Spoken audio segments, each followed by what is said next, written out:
բիզնեսի տերը իրականում հաճախորդն է։ Կյանքը, բիզնեսը դրանք ապրելու մասին են, շարունակվելու մասին են, առաջ գնալու մասին են։ Նույնիսկ անհաջողությունը ճիշտ է դժվարացնում է եւ կյանքը եւ բիզնեսը, բայց դա շատ սիրուն դաս է տալիս։ Առանց արհեստական բանականություն որևիցե բան անել այս դարում, ինձ թվում է անհնար է արդեն։ Մենք պիտի ընդունենք այն որպես իրականություն եւ համարժեք շարժվենք։ Մենք այն ենք, ինչի մենք հավատում ենք, ինչ մտածում ենք եւ ինչ կրում ենք։ Բոլորս իրականում վերջի վերջո ընդհանրապես մարդ ենք։ Եվ լրիվ նորմալ է լինել եւ գեղեցիկ, եւ հոգնած, եւ հուզված, եւ պահի տակ ցավացող հոգով։ Նորաձևությունն այսօր դադարել է լինել պարզապես հագուստ։ Այն դարձել է մշակույթ, տնտեսություն, երբեմն նաեւ ինքնության լեզու, իսկ ավելի հաճախ աշխարհայացք։ Այսօր Էսթեզյանի տաղավարում հայկական ամենաճանաչված մաս մարքետային ապրանքանիշերից մեկի Գուավանովայի համահիմնադիր Տիգրանուհի Սարգսյանն է։ Բարև ձեզ։ Ողջույն Նարա ջան, շնորհակալ եմ հրավերի համար։ Շնորհակալ եմ, որ հյուրընկալվեցիք։ Տիգրանուհի ջան, մարդիկ հաճախ հագուստ գնելուց ուզում են դառնալ այն պատմության մասը, որի մասին պատմում է այդ ապրանքանիշը։ Ինչի մասին է այսօր պատմում Գուավանովան։ Գուավանովան պատմում է առաջի հերթին հաճույքի, անհոգության, արագության, այս բազմազբաղ եւ բազմածախս առօրյայում ավելի բյուջետայնության, ինչպես նաեւ հայկականության մասին։ Նրա մասին, որ մենք կարող ենք հասնել բարձր արդյունքի, բարձր որակի, բարձր մակարդակի ու ամենևին պարտադիր չի լինել իտալացի կամ, չգիտեմ, օրինակ իսպանացի, որպեսզի կարողանաս նորաձևությունում հաջողության հասնել։ Ես չեմ ասում միջազգային մասշտաբով, ոչ, սկզբում մեր երկրում, բայց դրա համար պետք է հավատ, սեր եւ աշխատանք, անմնացորդ նվիրվածություն ու կրկին փորձ, որովհետեւ չի լինում չստացվել, լինում է չփորձել ու կրկին չանել։ Եվ իհարկե Աստծո օրհնությամբ այդ ամենը։ Շատ լավ։ Ցանկացած բրենդ ապրանքանիշ, որը ստեղծվում է, գալիս է լուծելու ասպարեզում արկա որևէ խնդիր։ Այ ինչ խնդիր եք դուք գալիս լուծելու հայկական նորաձևության, այսպես ասած, փոքրիկ շուկայում, որը որ արկա էր։ Չասեմ խնդիր, ասեմ ավելի շատ բաց։ Ամեն դեպքում մենք հայկական մաս մարքետի ներկայացուցիչ ենք եւ պարզ ճակատով կարող եմ ասել, որ մենք արտադրում ենք հագուստ կանանց, տղամարդկանց եւ երեխաների համար 0-ից մինչեւ վերջնական ապրանք։ Համակարգչային ծրագրով կոնստրուկտավորումից, կետից եւ գծից, կարով, տպագրությամբ, ասեղնագործությամբ եւ վերջնական ապրանքով խանութներում։ Վերադառնանք ձեր անվանը։ Գուավանովա։ Գուավա անունը ամուսնուս մտահղացումն է եղել, ճիշտ ասած համեմատել է մանգո անվան հետ։ Եվ մտածել էր օրինակ, եթե մանգոն միրգ է, հա, համարում ենք միրգ, բայց ինքը փաստացի շատ սիրվել է եւ մարդիկ ընկալում են այդ անունը ասոցացնելով հագուստի բրենդի հետ, ինչի օրինակ չի կարող լինել Գուավա։ Այդպես առաջացավ Գուավա անունը։ Հետո, երբ որ արդեն որոշեցինք, որ պետք է արտադրությամբ զբաղվենք, այսինքն Գուավան պետք է նորովի ներկայանա, նոր կյանք, նոր շունչ ստանա, այդտեղ եկավ ռեբրենդինգի կարիքը։ Վերանվանվեցինք, դարձանք Գուավանովա, պահելով հինը, Գուավա անվանումը եւ մի փոքրիկ նորություն։ Եվ իրականում այդպես էլ թարգմանվում է Գուավանովա, այսինքն նոր Գուավա։ Նոր Գուավա։ Այո։ Շատ լավ, որ թվականին ստարտ տվեցիք ընդհանրապես բիզնես գաղափարին եւ կուզեմ խոսել առաջին հաջողության մասին, երբ հասկացաք, որ ստացվել է ձեր մոտ։ 2017 թվականից սկիզբը դրվեց։ Արդեն 2 տարի է արտադրությամբ ենք զբաղվում։ Մենք հասկացանք, որ ստացվեց, ասեմ, երբ հասկացանք, երբ կարողացանք արտադրանք տալ, որակով գեղեցիկ արտադրանք տալ։ Դա շատ մեծ հաճույք էր, յուրահատուկ զգացողություն էր, որովհետև միշտ բոլորը չհավատալով էին մոտենում, ամենայն անկեղծությամբ չէին հավատում, որ կարողանանք հասնել հաջողությամբ, չէին հավատում, որ այդ ամենը մենք ենք անում, մտածում էին այդ ամենը ներկրված է մեծ մասը, այստեղ ուղակի պիտակ է փոխվում, ուղակի տիպ է փակցվում, բայց չէ, դա այդպես չի, մեզ մոտ ամենասկզբից, սկսած համակարգչային ծրագրի կետից եւ գծից, հագուստի կոնստրուկտավորումից, հագուստը անցնում է բոլոր փուլերը մեր ֆաբրիկայում, այնուհետև հասնում խանութ եւ մատուցվում մեր սիրելի հաճախորդին։ Շատ լավ։ Կխոսենք նաև ֆաբրիկայից եւ աշխատակիցներից, այդ մեծ ձեր ընտանիքից եւ մեծ թիմից, այստեղ ուզում եմ խոսել նաև թե ինչպես եք դուք եռանդով խոսում եւ պատմում ամենի մասին, ձեր դերի մասին, որպես բիզնես լեդի։ Ինչպես դա անցալվեց։ Այ հայ կնոջ դերը սովոր ենք, չէ՞, որ հայկինը կայանում է եւ իր ընտանիքի ներսում, բայց այսօր դուք արդեն կառավարում եք մի ամբողջական բիզնես, ընտանիք, ինչպես է դա անցալվում։ Տեսեք, անկեղծ ասած, իմ մասնակցությունը աշխատանքին ստացվեց ելնելով կարիքից։ Քանի որ արդեն կար ֆաբրիկան եւ մենք պետք է անեինք կոնստրուկտավորում մեր հագուստի, մենք չունեինք կոնստրուկտոր եւ մենք պիտի կոնստրուկտավորեինք համակարգչային ծրագրով։ Այնպիսի ծրագրով, որով ոչ մեկ չէր աշխատում Հայաստանում, դա հրաշալի ծրագիր է հունական, որը հնարավորություն է տալիս մի քանի անգամ արագ, մի քանի անգամ էֆեկտիվ կարողանալ ստանալ այն, ինչ ուզում ես։ Ես ստիպված էի սովորել այդ ծրագիրը։ Սովորեցի ինչ մտքով, որ հետո երբ որ արդեն կորոնանք մշտական կոնստրուկտոր, իրեն կսովորեցնեմ այդ ծրագիրը կամ կկարողանամ մի այլ ծրագրի միջոցով ֆայլերի ուղարկմամբ եւ վերափոխելով աշխատել։ Բայց հետո չկարողացանք գտնել մշտական կոնստրուկտոր եւ ես ստիպված եղա զբաղվել կոնստրուկտավորմամբ, չլինելով մասնագետ ամենևին։ Ասեմ անկեղծ, մինչև ֆաբրիկան լինելը որպես պարզապես հագուստի սպառող, հա, կամ ամուսինս զբաղվում էր վաճառքով, բայց ամեն դեպքում մենք արտադրությունից չէինք հասկանում։ Լրիվ անկեղծ, ես անգամ չգիտեի, որ գոյություն ունի հագուստի կոնստրուկտավորման հատուկ օրենքներ, հատուկ չափսային բազմացումներ, երբևիցե նույնիսկ մտքովս չէր անցել։ Ինչևիցե մեծ դժվարությունների եւ չհանձնվելու արդյունքում ստացվեց, մենք կարողացանք զբաղվել դրանով, այժմ ունենք մշտական կոնստրուկտոր, մի հոգի, երկրորդ կինն է ավելացել, ես ընթացքում էլի զբաղվում եմ կոնստրուկցիայով, ընթացքում համագործակցել ենք տարբեր, չասեմ մասնագետներ, ասեմ կոնստրուկցիայով զբաղվողների հետ, որովհետև ցավոք սրտի Հայաստանում մեծ բաց կա մասնագետների։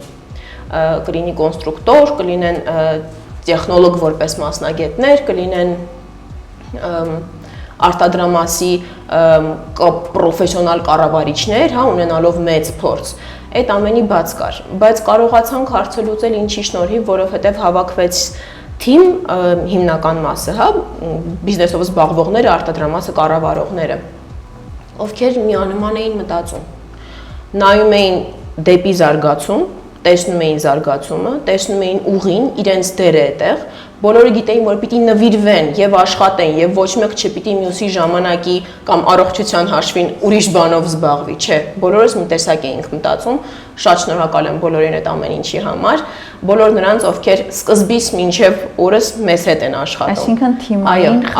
թիմային, բնականաբար թիմում եղել են խնդիրներ, ով խնդրահարույց էր, այժմ մեզ հետ չի աշխատում, չասեմ խնդրահարույց, ուղղակի տարբեր էինք մտածում, տարբեր տեսակի մարդիկ էինք, այժմ մեզ հետ չեն։ Բոլոր նրանք, ովքեր այժմ մեզ հետ են եւ նույն էնտուզիազմով, նույն նվիրվածությամբ, նույն աշխատասիրությամբ շարունակում են աշխատել, ես շատ եւ շատ շնորհակալ եմ բոլորից։ Մենք խոսեցինք այ պիտակի մասին, Made in Armenia։ Այո։ Ձեր հաճախորդները ուշադրություն են դարձնում պիտակին թե որակին։ Ինչի չասեմ պիտակին, որովհետեւ արդեն այդ մտքով են գալիս, որ հայկական է, իրենց հետաքրքրում է հայկական, այսքան շատ տեսականի, սենց այսպես ասած հայկական, այլևս որակի մասին է։ Այո, մարդկանց դուր է գալիս որակ, գին, տեսք համադրությունը։ Իսկապես, բոլոր մարդիկ, ովքեր գալիս են մեզ մոտ խանութ, իրենք տպավորված եւ ուրախ եւ թեթեվության զգացումով դուրս են գալիս։ Ու վստահ եմ, որ մեծ մասի մոտ կարող է հպարտության զգացում էլ լինել։ Այո, որովհետև իրենք մի մասն են, առանց մեր հաճախորդի մենք չէինք դառնա այսօրվա Գուավանովան, ինչքանով որ կանք, հա, ինչ չափով որ կանք, դա նաև մեր հաճախորդի շնորհիվ է։ Բիզնեսը զարգանում է հաճախորդի շնորհիվ, որովհետև բիզնեսի տերը իրականում հաճախորդն է։ Ամեն ինչ արվում է վերջնակետում հաճախորդին հասցնելու համար դա։ Հայկական մաս մարքետը, ինչպես նաև Գուավանովան մրցունակ է արդյոք համաշխարհային մաս մարքետի բրենդերի հետ, որովհետև նման միտք ես լսել եմ, որ մենք մրցելու ենք Zara-ի, H&M-ի, Mango-ի եւ այլ նմանատիպ ապրանքանիշերի հետ։ Կան քայլեր, արվում են քայլեր, արդյոք դա հնարավոր է։ Այստեղ շատ կարևոր է սեփական չափը գիտակցելը, ընդունելը եւ հանկարծ առաջ չվազելը։ որովհետև առաջի հերթին մենք հայկական ենք, առաջին հերթին մենք նոր ենք, առաջին հերթին մենք դեռ մեր շուկայում ճանաչվելու եւ ռեալիզացվելու խնդիր ունենք։ Եվ դա նույն բանն է, ինչպես օրինակ ես ասեմ, որ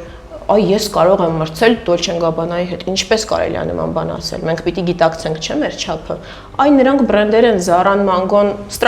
խոսքով mass market-ի բոլոր բրենդերը, նրանք պատմություն ունեցող բրենդեր են, 50-60 տարվա բրենդեր են, նրանք փորձ անցած, լուրջ ճգնաժամեր ապրած, հազարավոր մասնագետներ ընդունած ու ճանապարհած բրենդեր են։ Մենք այժմ իրավունք չունենք մեր մտքով անցկացնել համեմատվելու մասին։ Երբ որ Աստված առաջ մենք կկարողանանք մեր դիրքերն ուժեղացնել, ոտքի կանգնել մեր շուկայում եւ կկարողանանք դուրս գալ միջազգային շուկա, այդ դեպքում մենք կսկսենք մտածել, որ մենք կարող ենք գնալ այդ բրենդերի ճանապարհով։ Որ ստանդարտների շնորհիվ է, որ մենք պետք է դուրս գանք այդ շուկան։ Լավատեսության, սեփական ուժերի նկատմամբ հավատի եւ չհանձնվելու, որովհետեւ կյանքը, բիզնեսը դրանք ապրելու մասին են, շարունակվելու մասին են, առաջ գնալու մասին են։ Նույնիսկ անհաջողությունը ճիշտ է դժվարացնում է եւ կյանքը եւ բիզնեսը,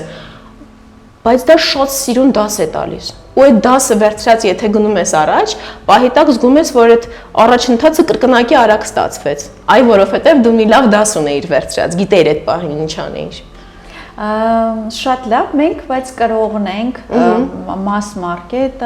անգամ անհատական փոքր բիզնեսները, ապրանքանիշերը կրողնենք եվրոպական ստանդարտների։ Արդյոք հնարավոր է, որ մենք ստեղծենք մեր ստանդարտները, լինենք կրողը մեր ստանդարտների եւ նաեւ այդ ստանդարտներով դուրս գանք Եվրոպա։ Կարծում եմ այո, որովհետեւ ճիշտ է, հայկական շատ տարազային օրնամենտներ չես կարող մտցնել առօրյա հագուստի մեջ, բայց կարող ես օգտագործել հայկական մշակույթ։ Կարող ես օգտագործել հայկական գեղատեսիլ վայրեր։ Մենք հրաշալի հայրենիք ունենք ու այդ սիրելը, բրենդը սիրելը, տեսքը սիրելը, ամեն ինչը սիրելը, հայրենիքը սիրելը, դա գալիս է ճանաչողությունից, հայրենաճանաչությունից, հայկական գանձերը, հայկական արվեստագետներին, նկարիչներին, երաժիշտներին, գիտնականներին, այդ ամենը ճանաչելուց, սիրելուց սկսած, մենք կկարողանանք սիրել մեր բրենդը, որովհետև մենք սկսել ենք տպագրել եւ ասեղնագործել հայկական մեր մշակութային տարրեր, ինչը շատ հաճելի է եւ ես կարծում եմ, որ առաջընթաց հնարավոր է միայն այդ դեպքում, երբ որ քո սեփական ունեցածը գնահատելով, արժևորելով եւ կրելով եւ սիրելով, դու կարողանաս ներկայանալ։ Այդ տեսեք օրինակ ընտանիքներում ոնց է, երբ երեխան սիրված է, ինքը մեծ օրհնություն է, չէ՞, ստանում իր ընտանիքից, իր մեծ ընտանիքից։ Ու բրենդն էլ, երբ որ դու քո ազգայինը կրելով, քո մեջ այն սիրելով, գնահատելով, փորձում ես ապրել, որպես բիզնես ապրելու առաջ շարժվել, դա հնարավոր չի ուղղակի չսիրվի, որովհետև դա այն մեծ հարստությունն է, որ մենք ունենք որպես հայ։ Ոգեշնչման մասին խոսենք։ Խոսեցինք այ հայրենիքից, օրնամենտներից, մեր զարդանախշերից, նույն գեղանկարչությունից, արդյոք հնարավոր է այդ արժեքներով, ինչպես որ արդեն խոսեցինք, այսպես ասած հաղթահարել եվրոպական ստանդարտների շեմը եւ դուրս գալ եւ ներկայանալ աշխարհին։ Տեսեք, հայկականի շնորհիվ սիրվում է բրենդը հայերի կողմից, սփյուռքի հայերի կողմից, բայց եթե մենք նայում ենք Գուավանովային, այնտեղ միայն հայկականը չի։ Մենք ունենք տարբեր պրինտեր, տարբեր ասեղնագործություններ, տարբեր ոճեր։ Մենք մեզ չենք համարում միայն հայկական ոճ կրող, արտադրող, ոչ։ Մենք մեզ համարում ենք հայկական բրենդ, որը ներկայացնում է հայկական արժեքները, բայց նաև ընդունում է իրեն որպես աշխարհի մի մասնիկ։ Ով է Գուավանովա կրող հաճախորդը։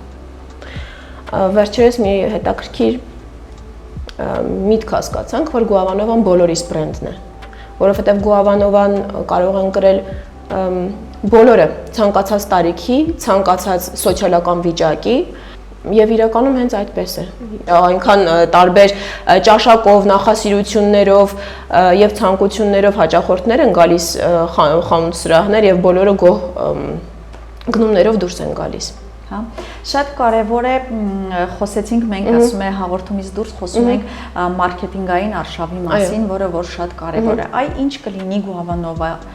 բրենդի հետ, մաս մարքետային այս գիգանտի հետ, մեր փոքր Հայաստանի սահմաններում, եթե չլինեն մարքեթինգը եւ սոցիալական կայքերը։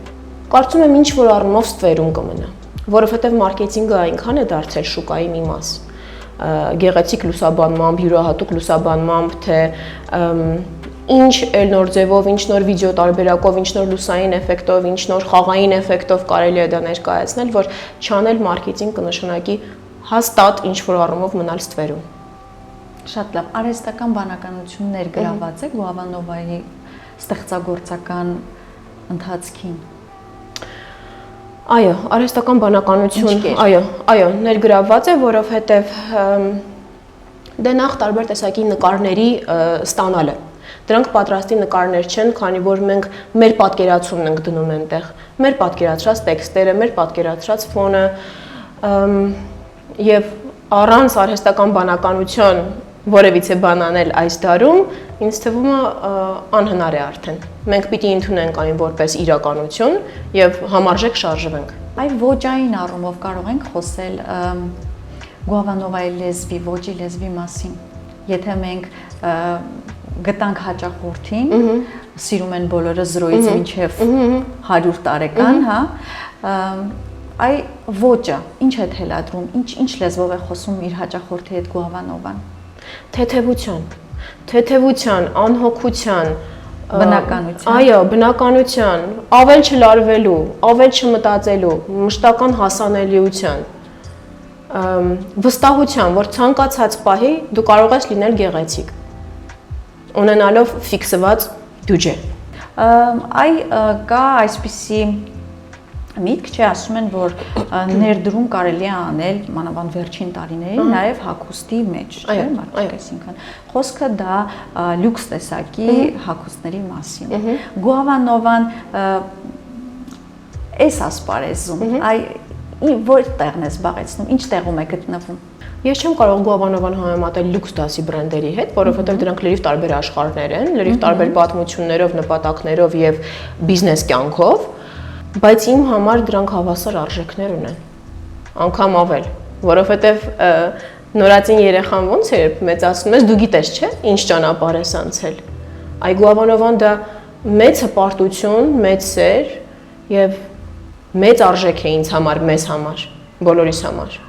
Եթե օրինակ 30 տարի հետո կամ միգուցե 100 տարի հետո չգիտեմ, լինի նորաձևության, հայկական նորաձևության պատմության թանգարան, որտեղ տեղ կգտնի նաև Գուավանովան։ Այ ինչպիսին կլինի, ինչի մասին կլինի, ինչ գրված կլինի, գուցե ինչ ցուցադրված կլինի, ինչ եք կարծում։ Ձեր որ մասնիկը ցուցադրված կլինի որպես պատմություն։ Բնականաբար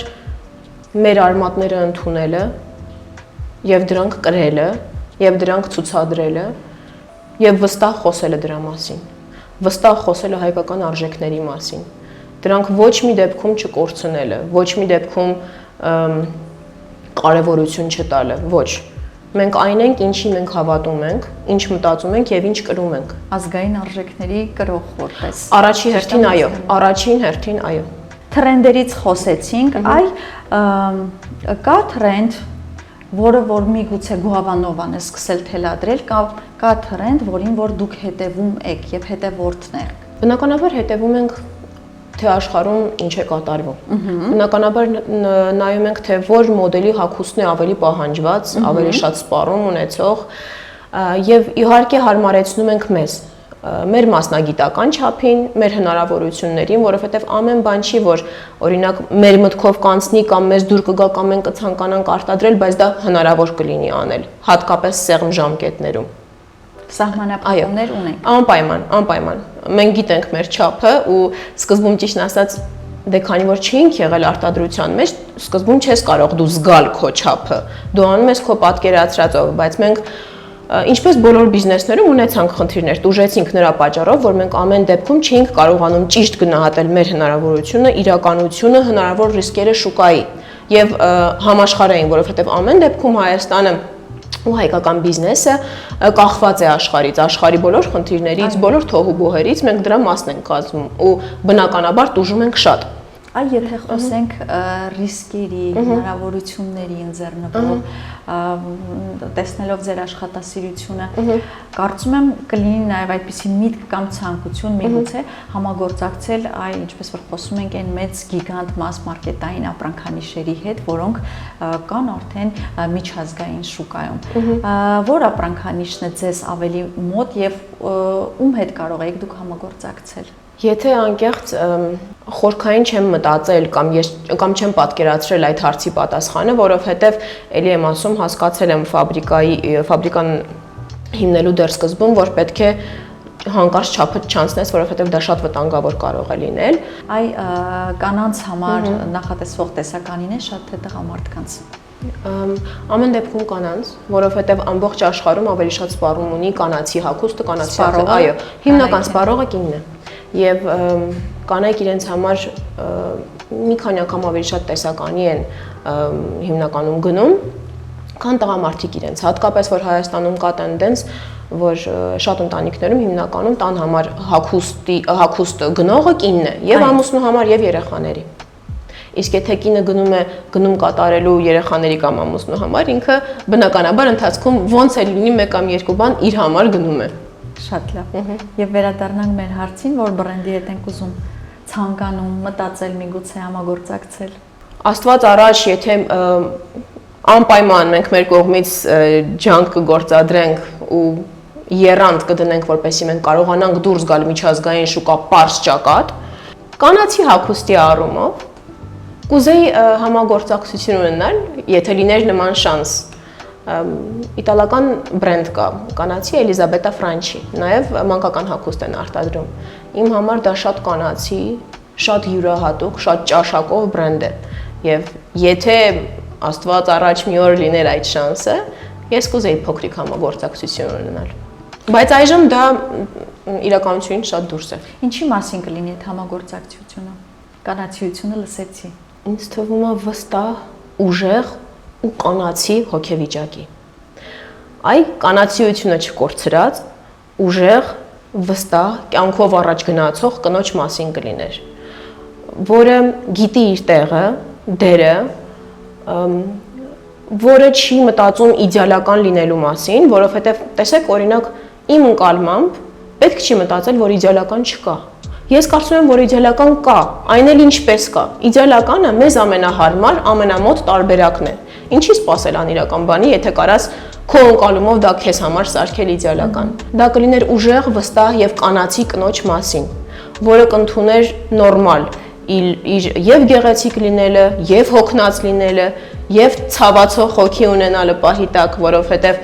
բոլորս անկախ մեր կարգավիճակից, սոցիումի մեջ կարգավիճակից, աշխատանքային կարգավիճակից, սոցիալական կարգավիճակից, բոլորս իրականում վերջի վերջո ընդամենը մարդ ենք եւ լրիվ նորմալ է լինել եւ գեղեցիկ, եւ հոգնած, եւ հուզված, եւ պահի տակ ցավացող հոգով։ Այդ ամենը նորմալ է։ Պետք է շնորհակալ լինենք Աստծուն, ընդունենք կյանքը ինչպես որ կա, ընդունենք մեր տեսակը եւ վստահ քայլերով փորձենք գնալ առաջ։ Իսկ կա դեմք, կերպար, համաշխարհային կարող է լինել անգամ կին, չէ՞։ Խոսում ենք կանանց մասին, ուժեղ կանանց մասին, կայացած կանանց մասին, աշխատող կանանց մասին։ Ում կցանկանաք, որ ներկայանա Գուավանովայով, որպես դեմք։ Որպես դեմք լինել, այո, ամբասադոր, միջազգային հետաքրքիր ինչ-որ դեմք, որը ձեզ հետաքրքիր է։ Կամ միգուցե նման համագործակցություններ ունեցել եք Հայաստանում։ Միգուցե չեք մտածել, պետք է մտածել այդ մասին։ Տեսեք, ինչ վերաբերում է միջազգային շատ ճանաչված եւ շատ բարձր դիրք ունեցող, դրա մասին չենք մտածել, որովհետեւ ելի եմ ասում, մենք չենք հասել այդ կարգավիճակին դեռ։ Հայաստանում փորձում ենք համագործակցել տարբեր բլոգերների հետ, բայց եթե լիներ միջազգային, կուզեի ճիշտ ասած ունենալ համագործակցություն Ֆրանսիս Կուրկչյանի հետ, ոչ թե օտանելիքների տեսակետից, այլ անձի տեսքով։ Ֆրանսիս Կուրկչյան, պարզապես որպես ճանաչված հայ, որը մեծ պատիվ է բերում մեր երկրին, մեծ պատիվ է բերում հայ բառին, Անձամբ չեմ ճանաչում ոչ մեկին ու չգիտեմ թե որպես մարդ ինչ տեսակների կրողներ են, բայց եթե նայում ենք որպես միայն կերպար, այդպես կերպարային տեսակետից կուզեի լիներ Ֆրանցիս Կուրկչյան, օրինակ։ Ուզում եմ խոսել նաև վերադառնալ ոճի հետ կապված Գուավանովայի, քանի որ հիմնականում oversize, չէ, ճիշտ եմ հասկանում, շապիկները եւ այլն, այսինքն կարող են կրել եւ կանայք եւ տղամարդիկ, այստեղ մենք շատ խոսեցինք կանացիության մասին, կնոջ դերի մասին, նաև ուժեղ կնոջ մասին, աշխատասեր կնոջ մասին, չեք կարծում, որ այստեղ մի քիչ խախտված բալանս կա։ Ամենևին մարքեթինգային քայլ է ձեր կողմից։ Չէ, ամենևին չեմ կարծում, որ խախտված բալանս կա, ոչ էլ մարքեթինգային քայլ է։ Բալանս չենք խախտում, իմ կարծիքով, համենայն դեպս բալանս չենք խախտում, ինչու, որովհետև մեր մոդելների մեծ մասը կոնկրետ կանացի եւ կոնկրետ տղամարդու են, բայց այստեղ գալիս է մի երկրորդ, ոչ թե մի երկրորդ, այլ երկրորդ փաստը, իրականությունը, հա, պահանջված լինելը մոդելների, թե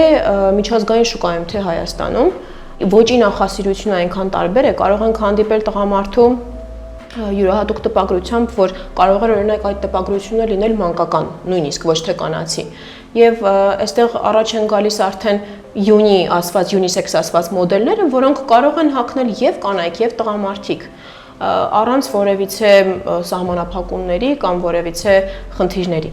Իսկ ինչու oversize, որովհետեւ նախ դա տենդենց է, նախ դա շատ վաղուց արդեն 40-50 տարի եւ ավել դա տարածված է եղել Ամերիկայում, հետո Եվրոպա, հետո Հայաստան եւ իհարկե հարմարավետությունը։ Այժմ մարդկանց համար շատ կարեւոր է զգալ հարմար առօրյայում։ Էլի վերադառնանք ձեր դերին եւ ասենց ամփոփիչ, եթե կարելի է փորձենք մեր հարցազրույցը ամփոփել, ով է Տիգրանուհին Գուավանովայի կյանքում կամ Գուավանովան ձեր կյանքում։ Շատ փոխկապակցված ենք ինձ թվում է, ես եւ Գուավանովան, որովհետեւ ես չեմ ուզում խոսել միայն իմ մասին, որովհետեւ այն, որ Գուավանովան հասել է այն կարգավիճակին, ինչ ունենք այսօր, դա բոլորի շնորհիվ է։ Բոլորի շնորհիվ է, այնտեղ աշխատում է մեծ թիմ, աշխատում են նվիրված մարդիկ ու ես շատ շնորհակալ եմ բոլորին ու չեմ կարծում, թե ես որևիցե մեկից ավել բան եմ արել։ Մենք բոլորս հավասար աշխատել ենք, ուղղակի տարբեր բաներ ենք արել։ Դա ամենակարևորն է։ Ուզում եմ շնորհակալությունս հայտնել մեր աշխատասենյակի աղջիկներին, որ աշխատասենյակում մենք մի քանիսով ենք աշխատում, կոնստրուկցիայի աշխատասենյակում եւ ես իրենցից հատկապես շնորհակալ եմ, որովհետեւ դա իմ տեսակի շնորհիվ չէ, որ իրենք աշխատում են նվիրված։ Իմ բախտը, մեր բախտը, Գուավանովայի բախտը բերել է այդ առումով այն հարցում, որ ինձ հետ աշխատասենյակ կիսող աղջիկները տեսակով պարտաճանաչ, պատասխանատու, մաքուր տեսակի մարդիկ են։ Ես շատ ուրախ եմ, որ մենք ունենք նման թիմ, որովհետև դա շատ մեծ բան է թե կյանքում, թե բիզնեսում։ Մենք տեսնում ենք, թե ինչպես են բիզնեսները կործանվում երկու հոգու անհամաձայնության պատճառով, բայց երբ մի քանիսը կարողանում են իրար մասին մտածելով, իրար լրացնելով աշխատել, առանց պրոպագանդելու իրենց արածը, դա շատ մեծ մարդկային արժեք է եւ շատ մեծ մարդկային ռեսուրսներ է պարունակում։ Ես ինձ համարում եմ Գուավանովայի մի մասը, մեր աշխատակազմի մի մասը, շատ սիրում եւ շատ հարգում եմ նրանց բոլորին, ովքեր մեզ հետ են եւ պլանավորում են աշխատել մեզ հետ։ Այդ իսկ պատճառով չեմ ուզում առանձին Գուավանովան ներկայացնել Տիգրանուհու դեմքով։ Դա ոչ գեղեցիկ կլինի, ոչ իրական, ոչ տեղին։ Քանի որ շատ կան բրենդեր, որոնք նոր ապրանքանիշեր, մարդիկ, որոնք Հայաստանում ուզում են ստեղծել իրենց անհատական ապրանքանիշը եւ բրենդը։ Նախ ինչպես է ձեր մոտ ձևավորվում մարժան, ինչպես եք դուք կարողանում հաղթահարել համաշխարհային տնտեսության մեջ կատարվող այս ալեկոծումները, դա մեկ եւ նաեւ ինչ խորհուրդ կտակ դրանից ելնելով, այդ պատասխանից ելնելով նոր ստեղծող, նոր քայլեր անող մարդկանց, որոնք որ պատրաստվում են ստեղծել իրենց ապրանքանիշը։ Մինչև հարցին բուն պատասխան տալը մի քիչ ավելի հնից գամ, որովհետև դա կոնկրետ կապ ունի ներկայիս եւ մարժայի եւ տեսականու հետ։ Քանի որ սկզբանե Գուավան եղել է բյուջետային ապրանք ներկրող բրենդ, մենք չէինք կարող լիովին փոխել Գուավայի կարգավիճակը, Գուավանովան դարձնել ուրիշ տեսակի բրենդ, որովհետև մենք ունեինք արդեն շատ հաճախորդներ, սիրելի հաճախորդներ, որոնք գալիս էին մեր խանութ սրահներ հենց բյուջետային տեսականու համար, եւ մենք բնականաբար չէինք կարող ուղղակի թողնել այդ մարդկանց։ Մեր դերը դա էր շուկայում, մեր չափը դա էր այդ պահին։ Ու արդեն մենք գիտեինք, թե մենք ինչ տեսակի ապրանք պիտի արտադրենք, ինչ գնային սանդղակով, ու ինչն է շատ կարևոր, իմանալ նպատակը։ Շատ մարդիկ միանգամից, հատկապես երիտասարդները, իհարկե շատ լավ է միանգամից շատ գումար աշխատելը, շատ գումարը շատ հարցերի լուծում է, հեշտացնում է եւ բիզնեսը եւ կյանքը, բայց միանգամից մտածել շատ գումարի մասին դա շատ խաբուսիկ եւ վտանգավոր բան է։ Դու պիտի իմանաս քո նպատակը, իմանաս քո դերը որն է շուկայում ու ամեն դեպքում հաճախորդին ինչ ես տալու, որովհետեւ այդ գումարը օդից չի թափվում։ Այդ գումարը ստանում ես հաճախորդից, հաճախորդն է վճարում դրա համար։ Եվ մենք որոշեցինք մեր հաճախորդին տալ անհոգություն, հենց այդպես առաջացավ։ Քանի որ վերջի 2 տարին, հատկապես 1 տարին Հայաստանում շեշտակի գների աճ եղավ, սովորական առօրյա կյանքը կարող եմ ասել, որ կրկնակի թանկացել է։ Եվ մենք մտածեցինք՝ իսեր Աստծո, թող մարդիկ լինեն հանգիստ այդ տեսակետից։ Ու հասկացանք, որ մենք պիտի արտադրենք համենայն դեպս այս պահի դրությամբ բյուջետային, որակյալ, գեղեցիկ հագուստ։ Եվ քանի որ ողջ հումքը ներկրվում է Չինաստանից, դրա շնորհիվ կարողանում ենք ստանալ ցածր արժեք։ Ամբողջը ներկրվում է Չինաստանից, ամբողջը կարվում է Գուավանովա ֆաբրիկայում, եւ դրա շնորհիվ կարողանում ենք ստանալ պարզապես ցածր արժեք։ Ինչպես նաեւ, բնականաբար մենք կարող ենք բարձր արժեք ստանալ, եթե արհեստական գին ավելացնենք, բայց երբ չես հետապնդում գերշահույթ, այլ հետապնդում ես քո նպատակը, այդ ուղղությամբ ես գնում, դրա շնորհիվ մենք կարողանում ենք պահել մեր գները։ Որն է Գուավանովայի նպատակը։ Գուավանովայի նպատակը լինելն է հայկական արմատներով ուժեղ կայացած, որակյալ, գեղեցիկ, ճաշակով եւ բյուջետային հագուստ տրամադրելը։ Շնորհակալություն։ Ձեզ այնց եմ շնորհակալ։ Էսթեզիանի այսօրվա իմ հյուրը Տիգրանուհին էր, Գուավանովա մաս մարքետային ապրանքանիշից։